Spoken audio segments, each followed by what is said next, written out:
In this video, I'm going to teach you what I've learned is the actual source of happiness. And it's not going to be anything that you probably think it is. It's not love or relationships or communication or achievement. It's an element that almost nobody is paying attention to, and that's why a lot of people really struggle with their happiness. And this concept actually has nothing to do with happiness on the surface. And that's exactly why that's the root of it all. So enjoy this discussion, and I guarantee you when you change your relationship to this concept, you're going to be a happier human. So I'm going to talk about a topic that I haven't spoken about on videos or really anywhere publicly, only just a few live events or small internal groups. But it's something that I think, you know what, maybe this is why I haven't spoken about it yet, because I think it's everything. I think it's everything when it comes to happiness and when it comes to healing our world. And so maybe there's a part of me that was a little, resistant to sharing this for a while. I don't know, but you're going to get it today. And I think it addresses all areas of dissension. So this is going to apply to our world and society in the way we relate to each other, but it's obviously going to have an internal application of it. So I think all areas of dissension, you think of all the different isms out there, racism or sexism or any of the other topics that tend to create separation, right? You got politics and religion and different cultures and who's doing what in the virus, with where we are in the world right now. There's so much separation. There's so much polarization. And there are many, many topics where there's a clear divide.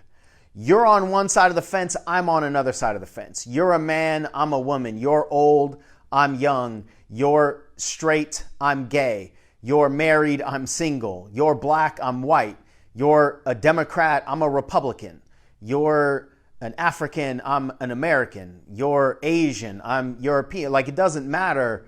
The fact is there's so many areas of dissension. And we can't live that way as a society and be happy if what we're doing is constantly identifying and focusing on and then putting a lot of energy on the way that we are different. So I think if you take all of the dissension and see, some of you don't know me enough or you haven't seen enough videos. Like, I love talking about politics. I love talking about religion. I love talking about racism. But I don't love talking about the issues. I love talking about how people talk about the issues. That's what fascinates me. Not what the philosophies are of the two different political parties or multiple different political parties, or what the different philosophies are in religion, or what the difference of any dissension-filled topic is. I'm not so concerned about the differences of the information. I'm concerned about humans talk about the differences in the information, because if we don't change the way that we talk about difference in our society, then we cannot connect in our society. So it's not about what my opinions are compared to your opinions. It's about how you and I discuss the difference in opinions, because here's what I know. Our society is becoming more and more fragmented as we put more people on this planet and we give everybody a voice. Everybody is literally a media channel now. So everybody has a voice to share their opinions. Everybody has a platform to share their opinions. So the difference in our society is not a new thing. It's just all the differences can now be broadcast at a level that we've never seen before. You take a look at what's available to us over the last 10 to 15 years with social media and the internet. Our differences are broadcast in a different way. And just like people have road rage courage where they get behind the car or they get in their car and they become this different person. People now have keyboard courage and internet courage to where they are much more aggressive online, pointing out people's differences, taking shots, and that aggression increases our dissension because when people are attacked, the natural default response is to defend. So we have a society that is based on difference. How can we not? We got 8 billion people on the planet.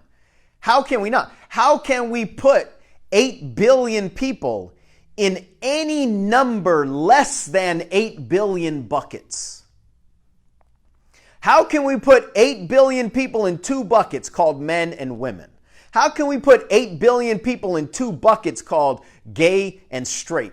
How can we put 8 billion people in, even if it's, I don't know how many actual religions there are, let's call it 500. How can we put 8 billion people into 500 religions? How can we put 8 billion people into any number of buckets less than 8 billion when every single one of us is a unique creation? There is not a group of 2 people on the planet that's exactly the same. So we live in a society that has at its core difference. So then the question is not what our differences are. The question is, how do we relate to the existence of difference? So all of the dissension topics out there are details. And that's one of the reasons why we'll never find the solution in the details. All of these dissension topics can be boiled down to one thing. And I love simplifying things. It's one thing. It's differencism. That's it. Differencism. Because if I have a problem with difference and I'm a white, male, Christian, Democrat, these aren't necessarily me, but I guess they kind of are. They sound like it. I'm not political in any way. I actually don't even know what a Democrat and a Republican is, but I'm just trying to use some of these labels. So, mid 40s, right? If these are my labels and I have a problem with difference, then I will have a problem with any of you that don't fit my list of traits. And you can fit a lot of them, but if you're a black woman and I have a problem with difference, well, I have to have a problem with you because you're not just like me. So my relationship to your difference is the problem. If I'm white and I have a problem with difference and you're black, then I might be a racist. If I'm a Republican and I have a problem with difference and you're a Democrat, then I'm going to be aggressive probably towards your politics. If I'm a man and I have a problem with difference and you threaten me as a woman, well, then I'm going to be a sexist. I might actually use my force to try to silence you or try to get my power through you. The whole thing comes down to differencism, and it's at the core inside of us. It's going to determine how I relate to difference is going to determine how I relate to people who are different. So if we try to handle these discussions of racism, let's say, and we take a look at the 2 different sides, and we take a look at the laws, or we take a look at the history, or we take a look at things that are not unimportant, they are not irrelevant. They're absolutely important, relevant, and there's a lot of truth in the surface of the conversation. There's just no answer there. There's just no solution there. There's a lot of truth, and this is where it gets frustrating and difficult, because wherever the truth is, if we take a look at the facts, if we take a look at the facts on the surface of any topic of dissension, there's a lot of truth in the facts, but there's no solution there. All there is just arguing over the facts. Why? Because where the facts are, there's a bunch of difference up there. So we have to dive deeper into our relationship to difference. If we're ever going to find a solution and find more connection in people, whether it's a person and one other person, or it's groups of people, or it's your experience of the world at large. We have to look at differenceism, which is a personal bitter pill to swallow for a lot of us, because it's just so much easier to say they are wrong. I'm right, they are wrong. Now, even though that's easier for the ego to swallow, it's just not practical, because everywhere around us is difference. I mean, that's really the only sameness, is that we all experience difference. So here's what I want to highlight here. The reason people are afraid of difference, that's where the solution is. The reason that people are afraid of difference is because of how they view themselves. See, people don't like other people who are not like them because they don't like themselves. If I don't like me, if I haven't fully accepted me, if I'm not stable in me, then your difference threatens my stability. Just watch how people discuss things on the internet. I mean, people make topics that aren't even based in dissension whatsoever, and people find the difference and then they attack the difference. So if I don't have stability in me, then your difference will threaten my stability. And when people have their stability threatened, they tend to attack, because a threat feels like an attack, so my defense is to attack back. But if I don't have any problems with my stability, then I can't have any problems with your difference. I cannot, because I'm good with me. If I'm not good with me, then your differences will light up my insecurities. It's all about security. If I feel secure with me, your differences can't threaten my security. But when I don't feel secure with me, when I doubt myself, or when I doubt my own philosophies. See, a lot of people have signed up to be on a certain team that they don't fully believe in. I think there are a lot of white supremacists out there, just to use that as an example, that know the philosophies they stand on are not in alignment with who they truly are. Same thing with any side of any debate. So I'm not going to try to, get politically correct or socially correct and try to name a bunch of them. Anything fits. If you have signed up for a team or a philosophy, it doesn't even matter that we're talking about any of these particular topics like politics or religion or racism or any of those really combustible topics.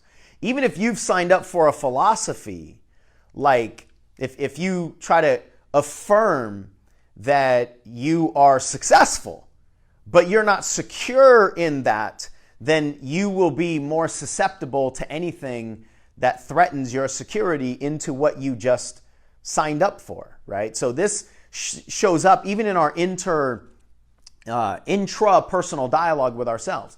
But if we talk about being on a team of any kind, if you don't fully believe 100% in the philosophies of the team that you've signed up with, that insecurity based on the misalignment is going to cause you to be more susceptible to difference. Because if anybody threatens or challenges the philosophies and you are already threatened by the philosophies, then the natural human instinct is to attack and remove the threat. But you will be more susceptible to the threat when the threat already lives inside of you.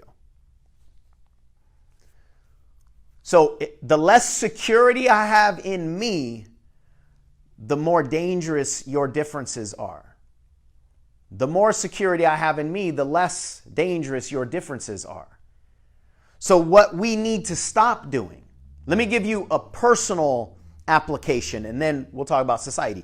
What you have to stop doing personally, if you want to change your experience of the world, is stop finding difference everywhere and making it wrong. Start finding sameness everywhere and then change your relationship to difference. Let's talk about relationships. Two people come together to form one relationship, but then what usually happens is we get irritated at the differences of the other person, right? You got two puzzle pieces that fit together. And the only way puzzle pieces fit together is they have to be different. They have to complement each other, but they have to be different.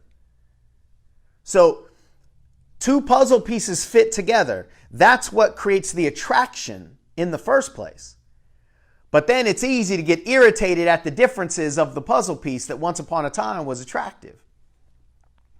So the question is, do we appreciate the differences in other people, or are we threatened by the differences in other people? Do we see the difference as something that is complementary, or do we see the difference as something that is conflict?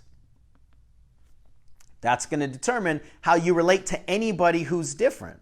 I mean, just imagine if you saw somebody else who's different in any kind of a relationship, business partnership, romantic relationship, friendship, anything. What if you recognized this person has a perspective that I don't have? What can I learn from a new perspective?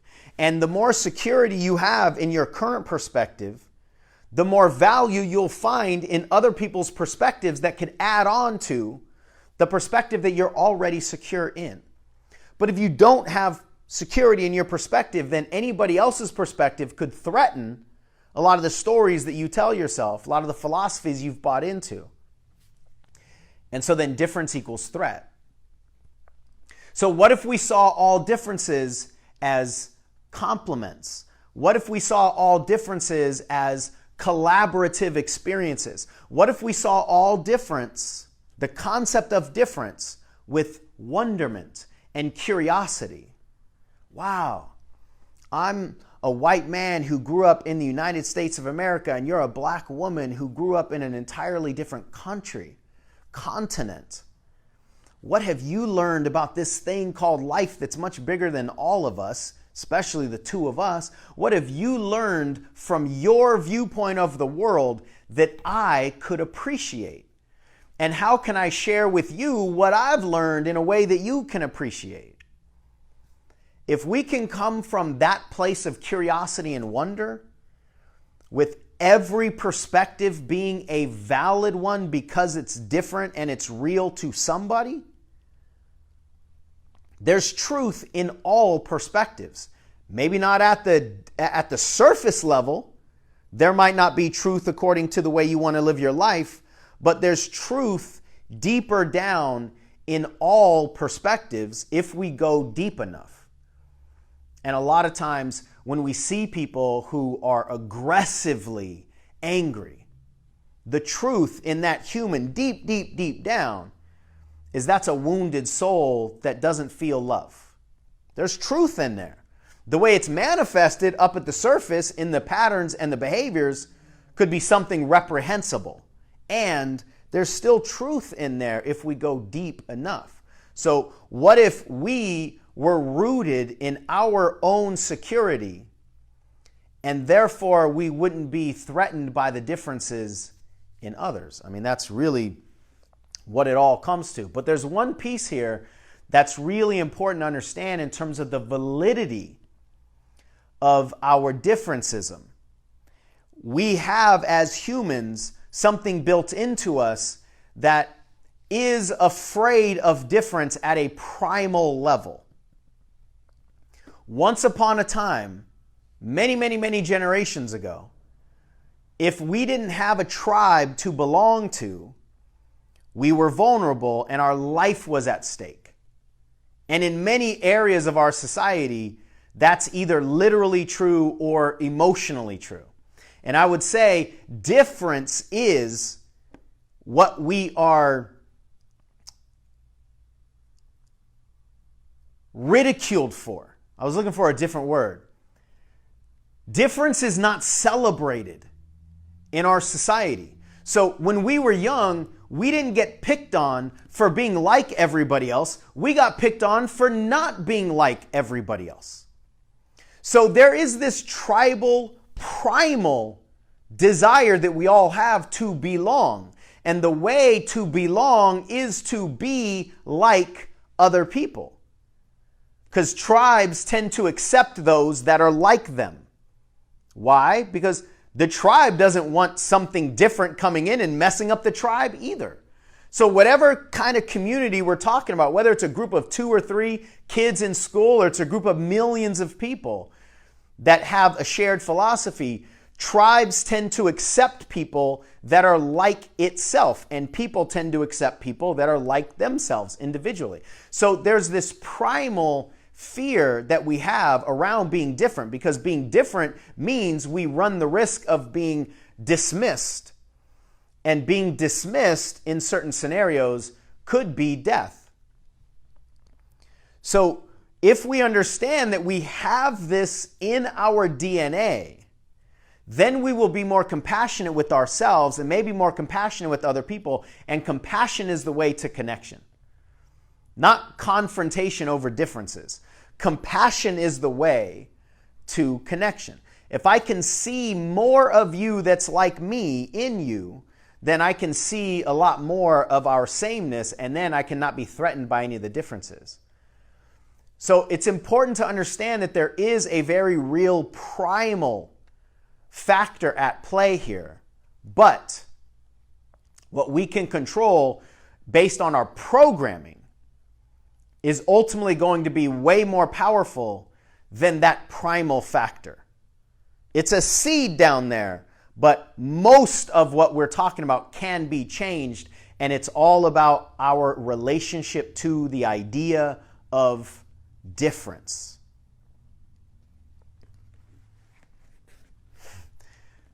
I mean, it's simple. If difference is a threat, you will always be unstable because there's difference all around. If difference is not a threat, you will always be stable.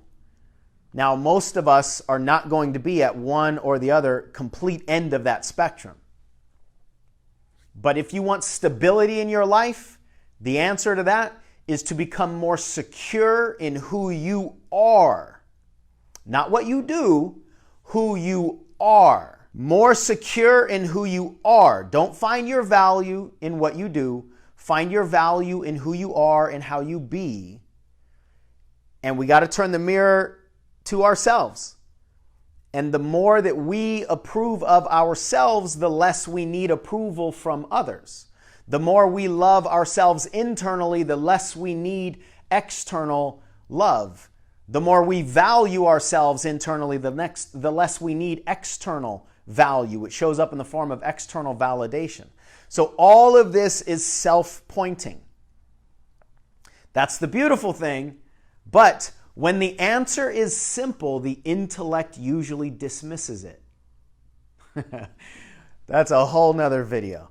When the answer is simple, the intellect usually dismisses it because the intellect doesn't work on simple. The intellect works on complicated. We have complicated our lives so much. And when the problem is complicated, the intellect believes the solution must also be complicated. But it never is. Simplicity is what short circuits complication, but simplicity usually gets dismissed by the intellect. However, if we listen to our heart and we listen to what feels true to us inside, it's always simple. It's always simple. And as much as I say universals are never true, which in itself is a joke that I appreciate. In this case, it kind of is. I will say it is. The solutions are simple. So what I see in society is a bunch of wounded people that have a problem with difference because of their own insecurities. And when those wounded people, when the masculine inside of all of us gets wounded, what the masculine tries to do is shut down the threat. The masculine doesn't try to heal itself. The masculine, when wounded, tries to shut down the threat. And the way we shut down the threat when we're wounded is to make everybody else wrong, to make all of their opinions wrong, to literally try to quiet people either with force or with aggression. And so the wounded masculine in our society is built on competition, conflict, and conquest. That's what it's built on. Conflict everywhere is because I'm not secure with myself, so I see threat in difference. Then I need to compete with the difference in you, and then whoever conquers wins. It's this perpetual bloodthirsty fight for power. But the only things that need to fight for power are the things that don't have internal power. The less power I have internally, the more I need to source it externally. And the more that I can control you, the more my wound thinks that I just elevated my strength. But it becomes a perpetual cycle of lack and void. It becomes a perpetual cycle of delusion based on the wound, based on the blood. So the answer here is simple. If you want to be stable, you find it internally. The more stability you have internally, the less threat you'll find externally, and vice versa. The less stability you have internally, the more threat you'll find externally.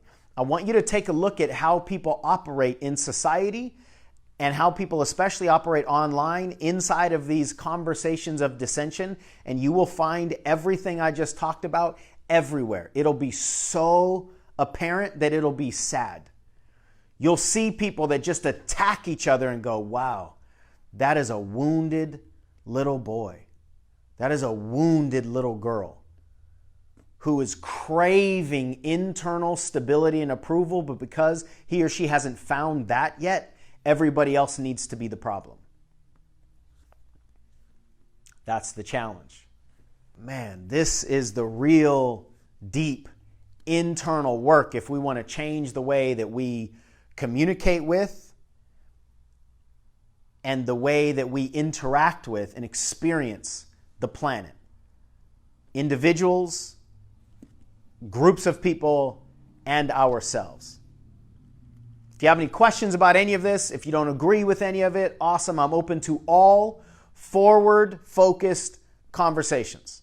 I'm not open to attacks. I'm not open to drive-bys from people with keyboard courage, but I'm open to all forward-focused conversations.